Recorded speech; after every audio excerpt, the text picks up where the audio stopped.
What I just did was I actually managed to pick this best lock that I got from Norseman lockpicker a while back, and I managed to pick it to control. I don't have any keys for this one, and last time I picked this one on camera I picked it to the operating share line, and now finally I got it to control. And since I have this best lock that I got from Norseman and Bill, also 7-pinner, and the key for it, the control key, I will now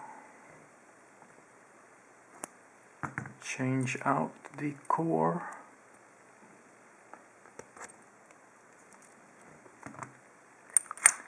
for a working core with a working key. So now I have a working best lock with a 7-pin core. How about that? Great combination, and I'm very thankful of both Norseman lockpicker for the lock and to Norseman and Bill for the best core with the key. So now we're working lock, and now we can go to business. Thank you for watching.